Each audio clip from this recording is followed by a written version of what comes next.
ये जो 10+2 लेक्चरर्स जो हैं इसको गवर्नमेंट ने इसकी रिक्रूटमेंट का प्रोसेस थोड़ा मॉडिफाई कर दिया था क्योंकि अब आरईटी का उसको कुछ लेके उनका रेगुलराइजेशन कंफर्मेशन प्रोसेस जो है तो उसकी चलते हुए हमें पीएससी में इस भर्ती के लिए कोई पोस्टें रेफर नहीं हुई हैं पिछले काफ़ी सालों से। व्यक्ति कोविड पॉजिटिव है and with the Covid positive report वो किस तरीके से पॉसिबल हो पाएगा उनके लिए कि वो पब्लिक ट्रांसपोर्ट का इस्तेमाल करें, एग्जामिनेशन सेंटर में पहुंचे, और वो रिस्क में डालेगा बाकी एस्पिरेंट्स को भी जो वहां पर एग्जामिनेशन देने के लिए आए हुए हैं। तो आपसे जानना चाहूँगी कि इन कोविड पॉजिटिव एस्पिरेंट्स के लिए कैसे इंश्योर किया जाएगा कि ये तो अगर एक सेपरेट रूम में एग्जामिनेशन दे दें, लेकिन जिस समय बायोमेट्रिक्स होते हैं जब आप एग्जामिनेशन देने के लिए जाते हैं या आपकी वेरिफिकेशन होती है, आपका एडमिट कार्ड लिया जाता है, तो उस समय ये भी इंश्योर किया जा सके कि एक ही लाइन में ये कोविड पॉजिटिव पेशेंट्स ना हो और बाकी एस्पिरेंट्स ना हो, ताकि रिस्क को बिल्कुल मिनिमाइज किया जा सके।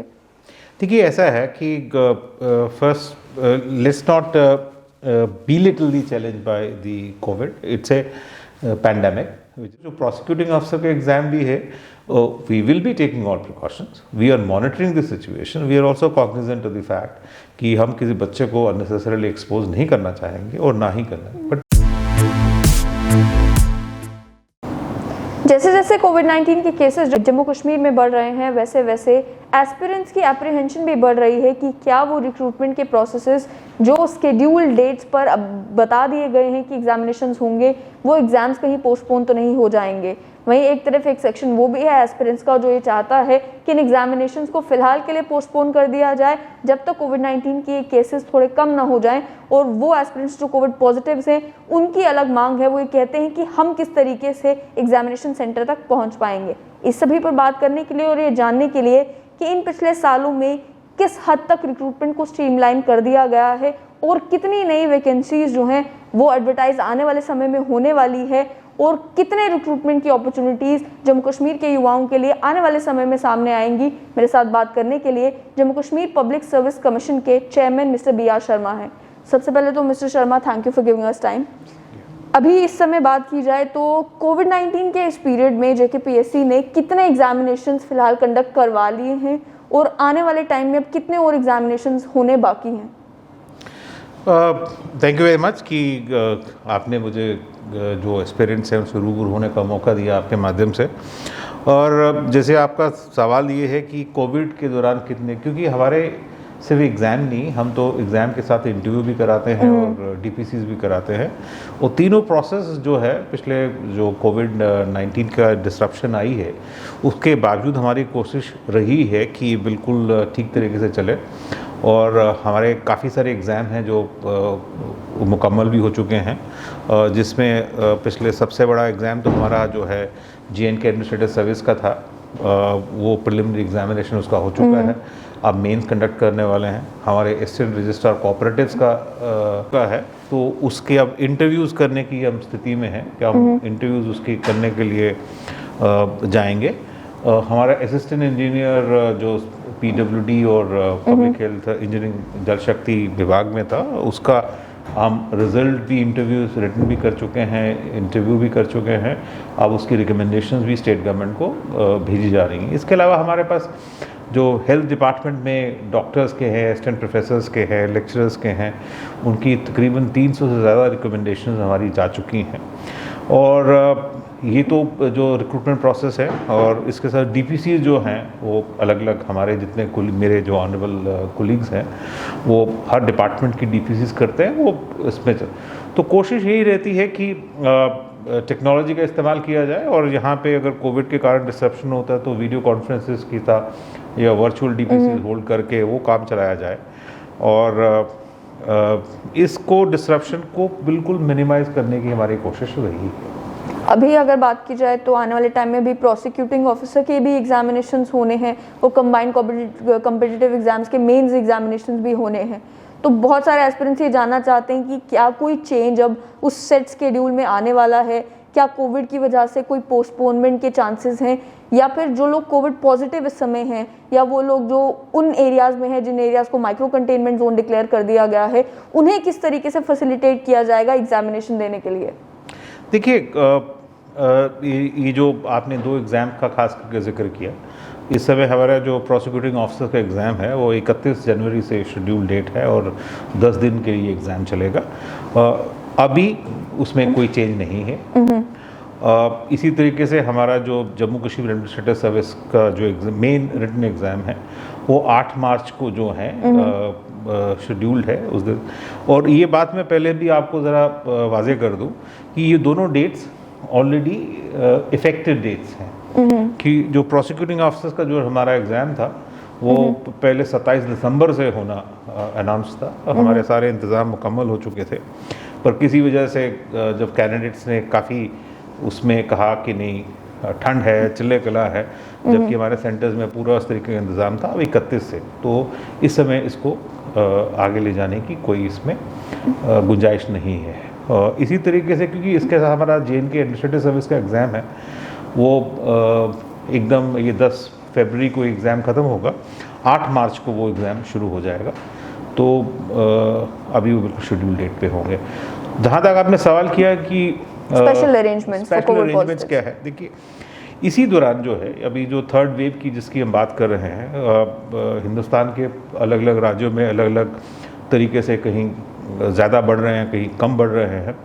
तो UPSC का जो मेन जो हमारा जो सिविल सर्विसेज का मेन एग्जामिनेशन है वो 7 जनवरी से 17 जनवरी में, इसी 16 जनवरी को अभी कंप्लीट हुआ है। तो इसी दौरान जो है तो जो स्टेप्स उन्होंने लिए थे वो सारे स्टेप्स हमें लेंगे, विच विल इंक्लूड कि हमारे जो एग्जामिनेशन सेंटर्स जो हैं प्रॉपरली सैनिटाइज किए जाएंगे, हाइजीन का व्यवस्था की जाएगी, सैनिटेशन रखी जाएगी और कैंडिडेट्स के लिए जो भी इंतज़ाम ज़रूरी होंगे किए जाएंगे। और उसके बाद भी अगर कहीं हमको लगता है कि कैंडिडेट को परेशानी है कि वो कोविड से ग्रसित हो गया है और उसके लिए अलग से रूम्स भी हमने एक एक आइडेंटिफाई कर रखा है जम्मू और श्रीनगर सेंटर, क्योंकि 2 ही सेंटर हैं हमारे पास। 900 के आसपास बच्चे हैं टोटल, जिसमें से 425 के आसपास श्रीनगर में एग्ज़ाम देंगे, हमारा जो PSC का हॉल है वहीं एग्ज़ाम देंगे, और बाकी 500 के करीब जो बच्चे हैं वो जम्मू पब्लिक सर्विस हॉल में। तो इंतज़ाम ठंड का है और इस तरीके जो कोविड प्रोटोकॉल है उसके बारे में पूरी एहतियात बरती जाएगी। और किसी बच्चे को अगर ये परेशानी होती है या वो हमसे शेयर करता है कि उसको कोविड के कारण कोई परेशानी, उसका अलग से उसका सीटिंग अरेंजमेंट किया जाएगा ताकि बिना किसी को दूसरे को इफ़ेक्ट किए वो अपना एग्ज़ाम अपने सही ढंग से लिख सके। कंबाइंड कॉम्पिटिटिव एग्जाम्स की अगर बात की जाए तो सरकार अब ये भी मन बनाकर बैठी कि हर साल अब ये एग्जामिनेशन कंडक्ट किया जाएगा और हर साल पोस्ट रेफर की जाएंगी ताकि कोई डिसकंटिन्यूटी एग्जामिनेशन में नहीं आए। अक्सर पीछे देखा भी गया कि एक साल एग्जामिनेशन हुआ, 2-3 साल नहीं हुआ, फिर अगले साल एग्जामिनेशन हुआ। तो डू यू थिंक पॉसिबल हो पाएगा ये कर पाना, क्योंकि अभी पिछले साल का ही जो कंबाइंड कॉम्पिटिटिव एग्जामिनेशन है वो भी इस साल में रिक्रूटमेंट प्रोसेस कंप्लीट होने वाला है, उसके बाद अगर इस साल और पोस्ट रेफर होती हैं, क्या पॉसिबल हो पाएगा कि एक साल में ये पूरा प्रोसेस कंप्लीट किया जा सके? बिल्कुल पॉसिबल है। देखिए UPSC की तरह अगर आप देखें तो तकरीबन कैलेंडर ईयर नहीं चलते, वो फाइनेंशियल जो भी साल से 12 से 15 महीने इनको एक प्रोसेस को पूरा करने में लग जाते हैं। और जो इस समय जो एग्ज़ाम हो रहा है वो हम भी तकरीबन उरी पैरामीटर्स के मुताबिक चल रहे थे, और सिर्फ यहाँ पे कि थोड़ा ठंड की वजह से हमें परेशानी होती है। और क्योंकि ये एग्ज़ाम जैसे 16 जनवरी को ख़त्म हुआ है तो हमारी कोशिश 1 फरवरी या 2 फरवरी से शुरू करने की थी, बट यहाँ पे ठंडा मौसम है, चिल्ले कला की वजह से थोड़ा आगे ले जाना पड़ा और इसलिए मार्च में जा रहा है। बट हैविंग सेड दैट कोशिश हमारी रहेगी कि बिल्कुल उसी के आसपास इसको UPSC की तरह इंक्लूड किया जाए। और UPSC 2022 का जो प्रिलिमिनरी एग्जामिनेशन है इस समय 5 जून को शेड्यूल्ड है, और अभी इसमें तो यही डेट्स हैं। तो अगर गवर्नमेंट इस समय हमारे पास आते हैं प्रोसेस, जैसे मैंने भी सुना है कि आ जाएंगे, तो हम भी इस प्रोसेस को उनके साथ साथ ही चलाने में पूरा सक्षम रहेंगे और ये प्रोसेस दोनों पैरेलल चल सकते हैं। And how many vacancies have been referred to JKPSC so far? अलग अलग ऑब्वियसली अलग अलग पोस्ट के लिए अभी जम्मू कश्मीर की सरकार ने कुछ रेफर की हैं या फिर जितनी रेफर हुई हैं वो सारी अब तक एडवर्टाइज हो चुकी हैं? देखिए अभी ये जैसे डायनामिक प्रोसेस है, बीच में नई आती भी रहती हैं और इसी और जो पुरानी हैं हम वो भी रेफ़र करते रहते हैं। और कई होता है कि हमारा एक रिक्रूटमेंट प्रोसेस एक बार चल चुका होता है और हम उन वैकेंसीज़ को भरने में असमर्थ रहते हैं कि कैंडिडेट की नॉन अवेलेबिलिटी होती है, तो उनको फ्रेश एडवर्टाइजमेंट करते हैं। ये प्रोसेस चलता रहता है।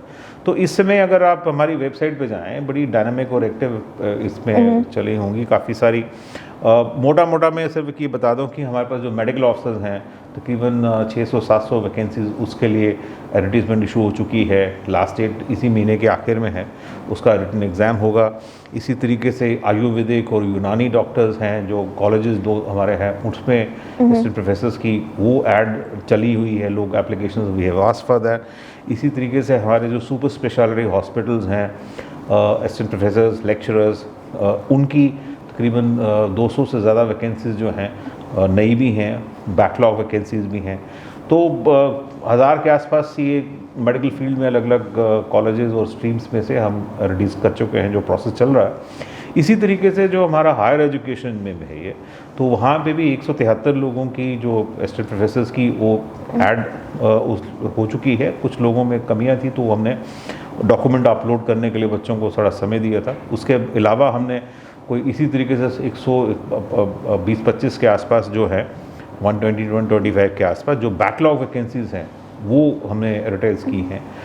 इसी तरीके और सारे जो पीटीआई हैं 50-52 के, तो काफ़ी सारी जो है एडवर्टीज़मेंट हमारी चल रही है इस समय और लाइव भी हैं। कईयों की लास्ट डेट हो चुकी है तो अब उनकी स्क्रूटनी और एलिजिबिलिटी वर्कआउट कर रही है। इसके अलावा हमारे जो मेन जो एग्ज़ाम होने हैं, हमारा प्रोसिक्यूटिंग ऑफिसर का एग्ज़ाम है वो शेड्यूल्ड है, हमारा जेके एडमिनिस्ट्रेटिव सर्विस का एग्ज़ाम है शेड्यूल्ड है, हमारे ARCS के जो स्टैंडर्ड रजिस्टर कोऑपरेटिव्स के वो इंटरव्यू शेड्यूल्ड है। तो we have a packed schedule. तो तकरीबन ये मैं समझ सकता हूँ मेरे पास 1000-1200 के आसपास जो अलग अलग नौकरियां हैं महकमों में, उनकी एडवर्टीजमेंट रिक्रूटमेंट प्रोसेस में चल रहा है। अभी क्या कुछ इस तरीके की भी वैकेंसीज हैं जो अभी एडवर्टाइज होना बाकी हैं लेकिन जल्द ही कुछ आने वाले टाइम में हो जाएंगी? इस समय तो जैसे अब सबसे ज़्यादा तो कंबाइंड कॉम्पिटिटिव एग्ज़ाम की लोग की उम्मीद लगा के बैठे हुए हैं कि वो वैकेंसीज जैसे होती हैं आती हैं, तो हम भी कोशिश करेंगे ताकि वो एग्ज़ाम हमारा जून एंड में होना चाहिए, प्रिलिमिनरी एग्जामिनेशन। इसी तरीके से कुछ शायद लोअर कोर्ट्स में कुछ वैकेंसीज आने की उम्मीद है कि वो शायद नोटिफाई होंगी। और इस तरीके से मेन यही 2 हैं और बाकी उसके जो इस समय प्रोसेस है, इसका इंटरव्यूज होंगे, एग्ज़ाम्स होंगे, ये प्रोसेस चलेगा। तो आज स्पेसिफिकली अबाउट 10+2 लेक्चर्स, क्योंकि उसको लेकर लोग अक्सर ये पूछते रहते हैं, इज देयर एनी पॉसिबिलिटी कि आने वाले टाइम में कोई पोस्ट जो है वो एडवर्टाइज की जा सके? तो क्या 10+2 लेक्चर्स की कोई पोस्ट हैं जो आपके पास हैं जो एडवर्टाइज हो सकती है आने वाले टाइम में? ये 10+2 लेक्चरर्स जो हैं, इसको गवर्नमेंट ने इसकी रिक्रूटमेंट का प्रोसेस थोड़ा मॉडिफाई कर दिया था, क्योंकि अब RAT का उसको कुछ लेके उनका रेगुलराइजेशन कंफर्मेशन प्रोसेस जो है, तो उसकी चलते हुए हमें PSC में इस भर्ती के लिए कोई पोस्टें रेफर नहीं हुई हैं पिछले काफ़ी सालों से। और जब तक वो प्रोसेस कंप्लीट नहीं होता है तो वो मुझे लगता है कि शायद नहीं आए। अलग अलग डिपार्टमेंट्स में प्रमोशंस को लेकर अक्सर लोगों के जो गवर्नमेंट एम्प्लॉयज़ हैं उनके माइंड में ये होता था कि प्रमोशंस टाइमली नहीं होती हैं। तो पिछले इन सालों में क्या डिपार्टमेंटल प्रमोशंस भी स्ट्रीमलाइन हुई हैं और टाइमली प्रमोशंस की जा रही हैं? देखिए, ये जैसा मैं एक चीज़ बता दूं कि जो DPC जो होती हैं, ये इट्स ए कोऑर्डिनेटिव प्रोसेस है जो है। इसमें जो डिपार्टमेंटल जो हैं उनको अपना केस पूरा मुकम्मल करके कंप्लीट करके यहाँ पे PSC में लाना होता है, और ताकि लोगों को एक तो डॉक्यूमेंट्स पूरा हो और लोगों को टाइमली उसको बेनिफिट्स प्रमोशन मिलने चाहिए। तो काफ़ी सारा इसमें मेहनत भी हुई है। हमारे जो 8 ऑनरेबल मेंबर्स हैं, हर एक को डिपार्टमेंट उनको अलॉटेड हैं, वो अपने जो कंसर्न जो रेलेवेंट डिपार्टमेंट्स हैं उनके जो एडमिनिस्ट्रेटिव सेक्रेटरीज हैं उनसे बात करके कोशिश हमारी यही रहती है कि जितना जल्दी होगा प्रोसेस वो स्ट्रीमलाइन और स्मूथली इसको कंक्लूड किया जाए। तो हमने उस पर एक चेकलिस्ट बनाई हुई है ताकि बार बार उस पर सवाल जवाब ना किया जाए कि ये चीज़ कमी है, ये कमी है। एक ही बार जो पूछना चाहिए, तो पूरे डॉक्यूमेंटेशन चेकलिस्ट मुकम्मल करके ही हमारे पास आने चाहिए। और हमने एक अपना सेल्फ एक लिमिटेशन मैकेनिज्म भी डिवाइस किया हुआ है कि कोई भी प्रपोजल जो आती है कोशिश हो रही है कि 90 डेज़ के अंदर उसको डिस्पोजल हो जाना चाहिए, कि जैसे आता है उसको 30 डेज़ के अंदर उसका एग्जामिनेशन हो जाना चाहिए, और 30 डेज़ के अंदर डिपार्टमेंट को 2 मीटिंग्स के लिए रिक्वेस्ट किया जाता है ताकि वो जो डेफिशिएंसीज उनको हटा दें, पूरा कर दें, और अगले 1-1.5 महीने के अंदर मीटिंग करके उस प्रोसेस को कंक्लूड किया जाए। और पिछले 1.5-1 साल से मैं इस बारे में काफ़ी कह सकता हूँ कि काफ़ी सारी जो डीपीसीज जो है वो कंक्लूड हुई हैं, और लोगों को टाइमली प्रमोशन देने में हमारी कोशिश रही है, और काफ़ी हद तक उसमें कामयाब भी है। जनरली ये डीपीसीज टाइमली करने में प्रॉब्लम्स क्या क्या आती हैं? क्या डॉक्यूमेंट्स में जनरली डेफिशिएंसी रहती है या फिर और कोई इश्यूज बन जाते हैं? देखिए, बेसिकली कोई भी डीपीसीज करने की डीपीसीज का मतलब ही यही है कि आपको पूरा रेगुलर प्रमोशन मिलना है, ग्रेड पे वगैरह मिलना है, तो आपकी सीनियरिटी लिस्ट फाइनलाइज होनी चाहिए। तो सीनियरिटी लिस्ट अगर उसमें ही झगड़े होंगे, कोर्ट कचहरी में होंगे, तो मुश्किल हो जाएगा। विजिलेंस क्लियरेंस होना चाहिए। आपका जो एनुअल परफॉर्मेंस रिपोर्ट जो हैं, जो ACRs जो हैं, वो जो गवर्नमेंट ऑर्डर्स जो हैं कि नॉन गैस्टेड से गैस्टेड बनाना हो तो आपको 5 साल के लिए ACRs चाहिए फॉर द रेलेवेंट पीरियड, और अगर गैस्टेड टू गैस्टेड प्रमोशन होती है तो 3 साल के जो एनुअल कॉन्फिडेंशियल रिपोर्ट चाहिए वो विजिलेंस क्लियरेंस होना चाहिए, in work and conduct integrity certificate होना चाहिए। और किसी वजह से अगर कोई डॉक्यूमेंट अगर वहाँ पे अवेलेबल नहीं होता है तो उसकी जगह कोई दूसरा डॉक्यूमेंट अवेलेबल होना चाहिए विच इज़ एक्सेप्टेबल। तो अगर ये सारी चीज़ें मुकम्मल हो जाती हैं तो कोई डीपीसी में परेशानी नहीं होती है। तो बहुत सारी कई 1-2 चीज़ें वो नॉन नेगोशिएबल हो जाती हैं। कम से कम सीनियरिटी लिस्ट, अगर सीनियरिटी लिस्ट फाइनलाइज नहीं होगी या विजिलेंस क्लियरेंस आपका नहीं होगा तो आपको डीपीसी करने में परेशानी आएगी।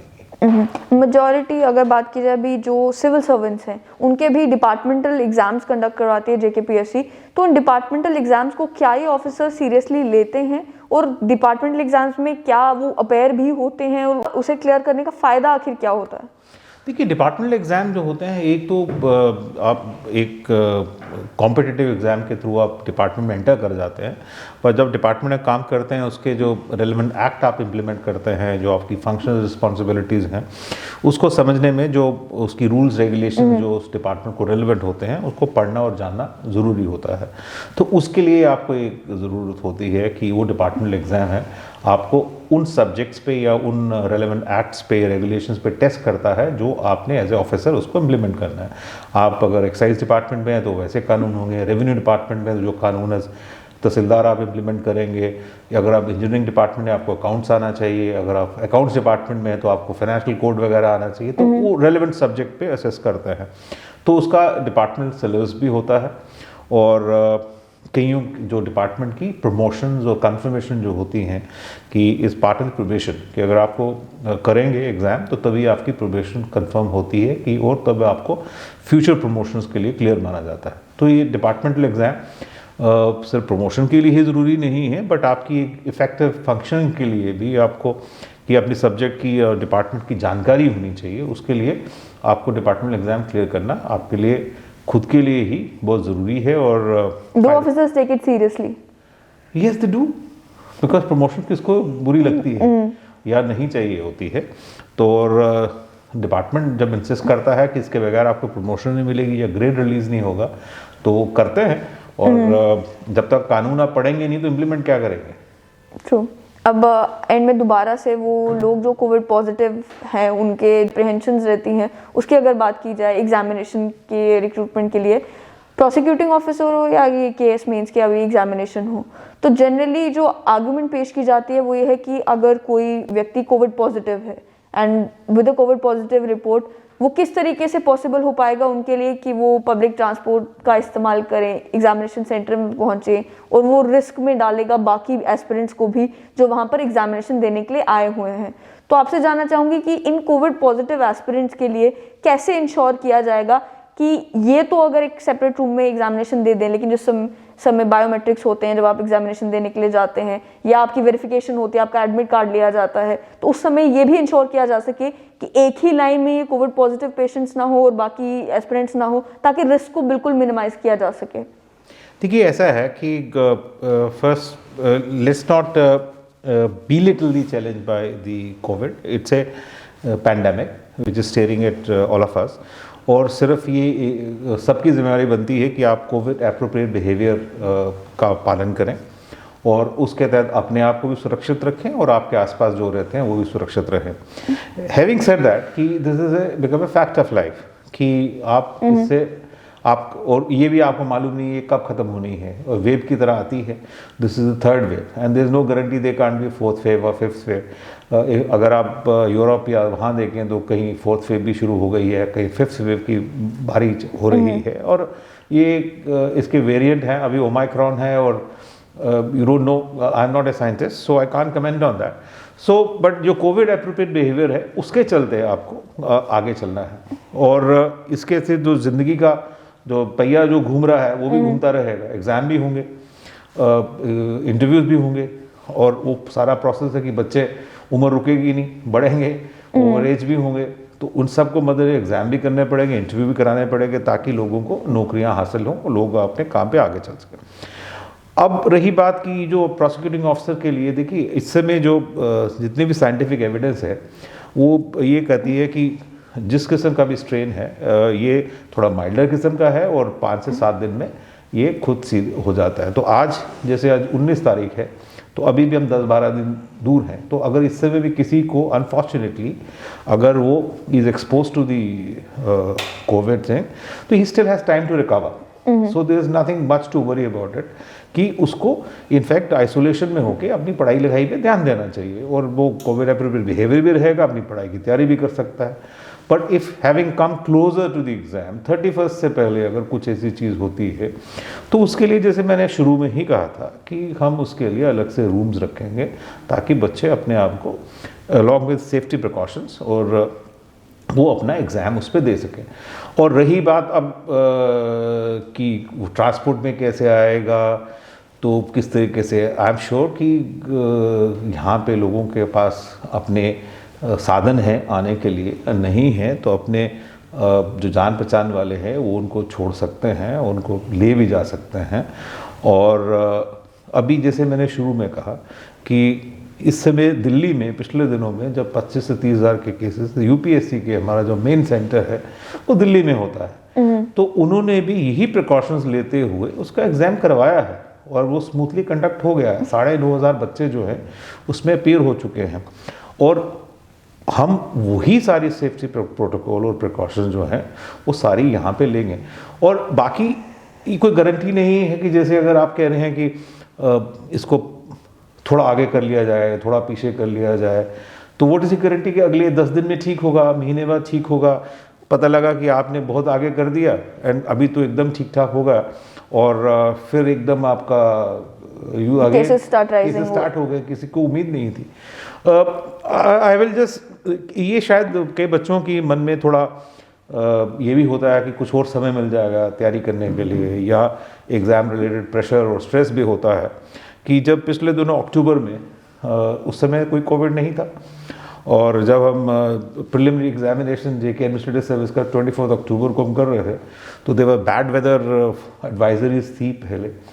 सो आई एम जस्ट रिमाइंडेड कि 23 तारीख की शाम को या 22 तारीख की शाम को जब बारिश हो रही थी, जम्मू में भी हो रही थी और श्रीनगर में भी हो रही थी, एंड अनसीजनल और स्लीट और स्नो भी हो रहा था, तो बहुत सारी उस समय भी ये डिबेट शुरू हो गई थी कि ठंडा हो जाएगा, बच्चे एग्ज़ाम कैसे लिखेंगे, बच्चे पहुँचेंगे कैसे। And suddenly the weather open up on 24 and जो अटेंडेंस हमारी तकरीबन 60% से आसपास बच्चों ने ज़्यादा इसमें एग्ज़ाम दिया, विच इज़ नॉर्मल और बेटर देन नॉर्मल। तो ये सारी चीज़ें अगर उस समय भी अगर ये जो कैकोफोनी और एक शुरू हो गया था एक किस्म का, अगर पोस्टपोन किया जाता तो हम जो इस समय मेन एग्ज़ाम कराने वाले हैं शायद हम प्रिलिमिनरी से ही लड़ रहे होते।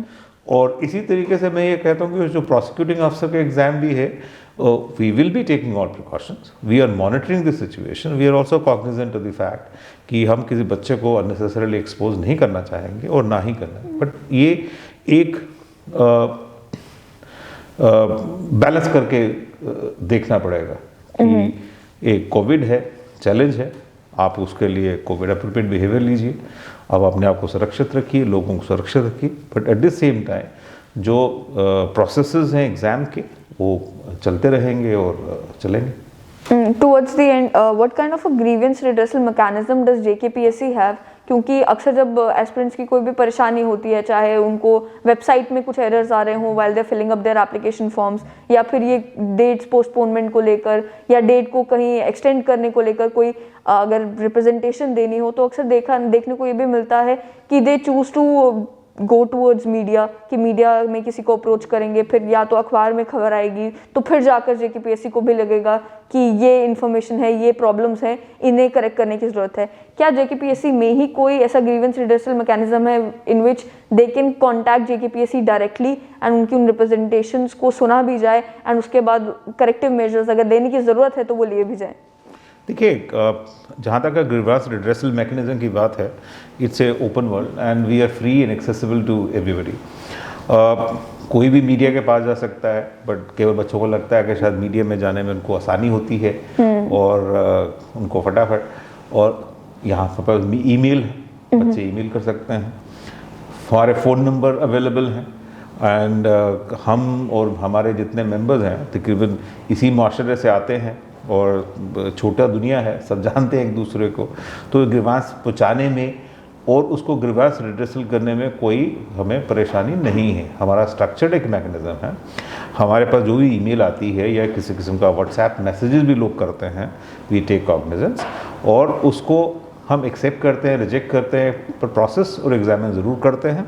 और उसके बाद भी जो फैसला होता है वो बिल्कुल हतमी फैसला या फाइनल फैसला नहीं होता है। He has a appellate body कि अगर किसी का कैंडिडेचर रिजेक्ट होता है या कुछ होता है तो हमारे 2 मेंबर की एपेलेट कमेटी भी है, उसको भी टाइम मिलता है। आपने हमारे अखबार में वेबसाइट पे जितने भी नोटिस होते हैं हमेशा किसी को 5 दिन का टाइम देते हैं, किसी को 10 दिन का टाइम देते हैं, भाई ये आपका कैंडिडेचर रिजेक्ट हो गया है या एक्सेप्ट नहीं हुआ है, but you can appeal with in 5 days और 10 डेज और 14 days, that time line is clearly specified and laid out. और यहाँ तक इस किस्म का कि एग्ज़ाम जैसे कोविड को लेके जो है, तो हाँ हमारे कंट्रोल एग्जामिनेशन हैं, जो सेक्रेटरी हैं, मैं खुद बच्चे फ़ोन करते हैं और मैं फ़ोन उठाता हूँ, सुनता भी हूँ जाके, और जहाँ तक कोशिश होती है उनको हम मुतमईन करने की कोशिश करते हैं कि जो ग्रीवेंसेस जेन्युइन है वो एड्रेस किए जाते हैं। Thank you so much mister Sharma for giving us time. Thank you. साफ तौर पर आपने सुन लिया कि जो एग्जामिनेशन जेकेपीएससी अभी इमीडिएटली आने वाले टाइम में कंडक्ट करवाने वाली है उसमें प्रोसिक्यूटिंग ऑफिसर के एग्जामिनेशंस हैं, उसके अलावा कंबाइंड कॉम्पिटिटिव एग्जाम्स के मेंस एग्जामिनेशंस होने वाले हैं। और दोनों एग्जामिनेशंस को लेकर जेकेपीएससी के चेयरमैन का ये कहना है कि फिलहाल कोई एग्जामिनेशन जो है उसे डेफर नहीं किया जाएगा, पोस्टपोन नहीं किया जाएगा। जाहिर सी बात है कि अगर जम्मू कश्मीर की सरकार कोई फैसला लेती है तो उस सरकार का पालन जो है वो जेकेपीएससी को भी करना होगा। लेकिन अभी सभी एग्जामिनेशंस ऑन शेड्यूल होंगे और साथ ही में सभी वो फैसिलिटीज़ भी क्रिएट की जाएंगी जिसमें अगर कोई कोविड पॉजिटिव है वो भी एग्ज़ाम में बैठ सके, और वहीं जो एस्पिरेंट्स आएंगे एग्जामिनेशन देने के लिए उनको भी प्रोटेक्ट किया जा सके, उनके लिए भी रिस्क ना हो। और साथ ही में आपने सुन ही लिया कि रिक्रूटमेंट के प्रोसेसेस चल रहे हैं अलग अलग पोस्ट के लिए जो रेगुलरली जेकेपीएससी की वेबसाइट पर एडवर्टाइज़ किए जा रहे हैं, और आने वाले टाइम में और भी वैकेंसीज जो हैं वो एडवर्टाइज़ की जाएंगी।